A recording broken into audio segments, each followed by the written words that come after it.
Hey everyone, Jim Fitzpatrick. Thanks so much for joining me on CBT News. The New York Auto Show is in full swing. Joining us now from the floor of the auto show is Lauren Fix, automotive expert and founder of Car Coach Reports. You've seen her here before on CBT News. Nobody brings you vehicles the way that she brings you vehicles. If you haven't checked out Car Coach Reports, do it right now. You're definitely going to want to save that page. So thank you so much, Lauren, for taking the time out of your busy schedule there at the New York Auto Show, which is an incredible show. So tell us, what are some of the hot things that you're seeing right now? Well, 125 years of the New York Auto Show, and this is exciting because we lost some time here with COVID, and now the dealers are back, and you're going to get to see some pretty cool cars coming to the dealer show. I'm starting with what's behind me, which is the Kia K4 wagon. Yeah, it's beautiful. It's very beautiful cool. car. It's a hatchback. It looks like I call it a wagon. I think it's cool. I think the kids are really going to love this. Kia brought us 3 products this year. The all-electric 2026 Kia EV4, which the EV4 just won, or the EV3 just won the World Car of the Year, overarching. That's how good it is. Wow. If you haven't driven it or seen it, it's a really cool piece. This is all about it's all electric, but they will be offering gas. They will be offering hybrid, which I do appreciate. The K4, which has been very successful, this hatchback, which I call a shooting brake, I call it a wagon. I think you're going to bring a lot of youthful people into the showroom saying, this is a cool car. It's got some really nice details as well as different powertrains. So it's giving you some options. Lots of storage, which is good. 1.6 liter engine, so it's going to be fuel efficient. So that's really good for bringing in that entry-level buyer as well. Yeah.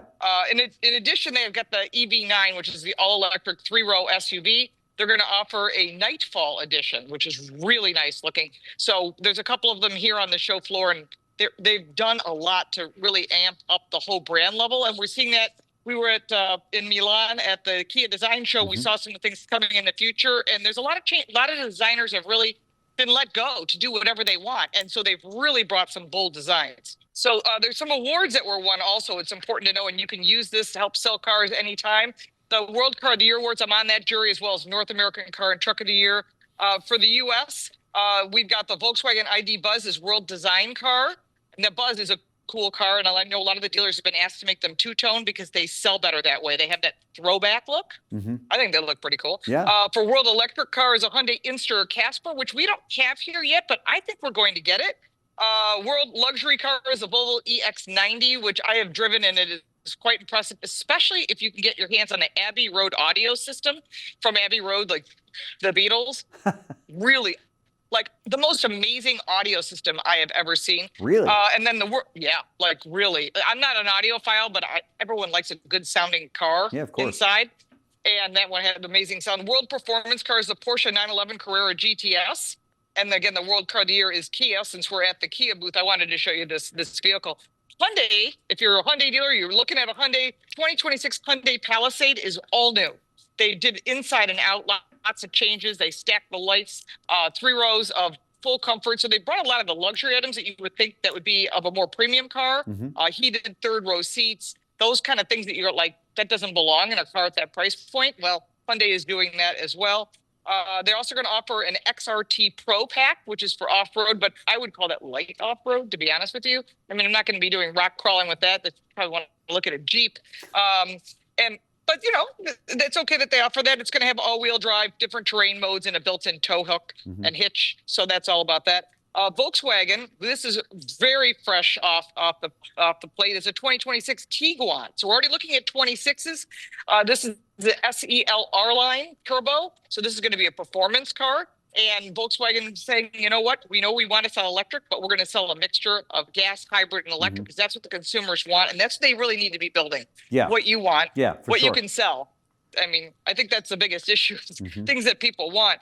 That'll be a top trim level. It's a 2-liter engine in it, and it's going to have 67 more horsepower and 51 more pound-feet of torque off the base engine, and that's only on that turbo line. 20-inch alloy wheels, and it'll have some new color choices as well as interior as well as exterior, so that's pretty nice. Subaru, they brought us the new Outback and the Outback Wilderness, and I think those are going to sell really well. I mean, Subarus are pretty reliable cars. People like the boxer engines, of course, with their all-wheel drive systems. A lot of adventurous cars, and I think that's what people seem to want to do, that off-roading, want to do a little bit of camping or maybe just going to a soccer field or trying to find a parking spot at the grocery store. Sure, that can be off-roading too. Stellantis, they're at 100 years. They had a 100-year display here. They brought some older vehicles as well as some newer vehicles. They had a Camp Jeep return as well. And this is their 21st year with refreshed exterior and interior details. Of course, they're going to start bringing back that Dodge Charger Daytona with a hybrid motor, not just all electric. So that's good. I'm kind of hoping, and I'm guessing, this from my experience, I have owned one in the past, a Barracuda. I would love to see them bring that Barracuda name back, and then the performance line being CUDA. Yeah. I think that would help the Stellantis brand. They need I something. would agree. They need an injection of something. Yes. But there were several vehicles here, including Alfa Romeo, Fiat, and Maserati brought some product here. And they showed us the 2025 Jeep Wagoneer Overland. So this is going to be an all-new vehicle. It's being debuted with 32-inch all-terrain tires and quadra-lift air suspension, 2-speed transfer case, skid plates. I mean, this is a real off-road vehicle. It's a Jeep brand. Like I said, if you're going to go off-roading, Jeep or Land Rover, those are your off-road vehicles. Right. But overall, there's nice, and even Mack Trucks had a display here showing that they're 125 years of Mack Trucks. So if you're selling Mack Trucks, hey, you're going to always be selling Mack Trucks, you know? And lastly, last night we were at the Genesis house where they showed us their new race team. If you're into racing, you're going to see Pippo Durrani and a couple of the really impressive drivers putting together a true purpose-built race car that is not going to be electric. It's going to be a hypercar. So it's going to be a combination. And they'll be running in IMSA, which will be also for the 24-hour Le Mans. Not this year, next year. So I'm a racing fan. So I think this is going to be some pretty interesting product.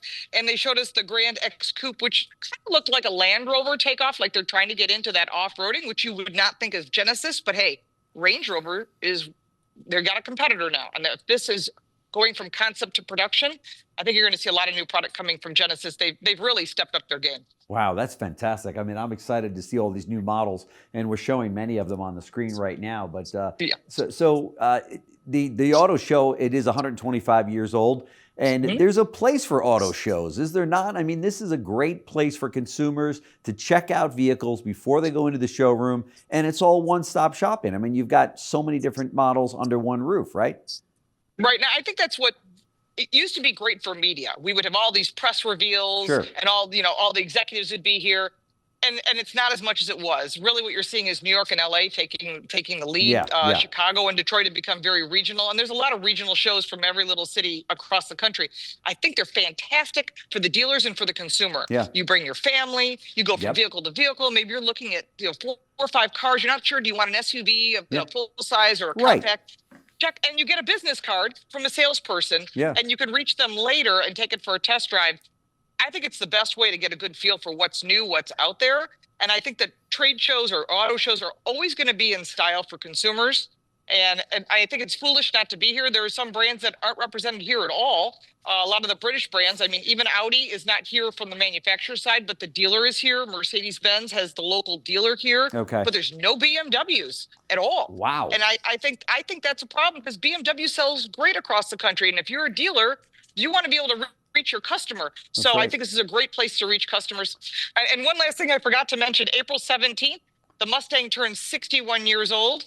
April 17th, 1964, they showed the car at the World's Fair here in New York. Wow, that is fantastic. Unbelievable. I was at the party when they celebrated a few years ago, I think 10 years ago actually, and they had reassembled the car right on the top of the Empire State Building, which was pretty cool. I was up there. We did I didn't know you then. National news piece up there. Yeah, I didn't know you then. We could have been standing next to each other. That's exactly right. That's it. They had Mark Fields at the time up there, and it was a pretty cool event. That was pretty cool. Just think about the effort to do that. That's right. Yeah, it looks like you're having way too much fun at that car show, by the way. Oh, I love it here. This is great. There's lots of great cars. If you're in the New York area or you're traveling here for the holiday weekend, they'll be here for at least a week. It's worth coming and checking it out. And in your local area, always check out the local car shows. It's a great place to see what's new, what's coming down the pike, because there's a lot of new cars. And in 2026, there's a lot of new product coming. That's right. And whether you're working at a dealership and you want to know what the competition looks like, or you're a consumer and you're thinking about buying a car, Lauren Fix is the one that you want to get and follow. And Car Coach reports, we're showing the information on the screen right now. You've got to check her out, whether you're in the industry or not and you're a consumer. I'm telling you, it's one-stop shopping. So thank you so much, Lauren. I really appreciate the update from the New York Auto Show. Thank you so much. Great. Thanks. Thanks.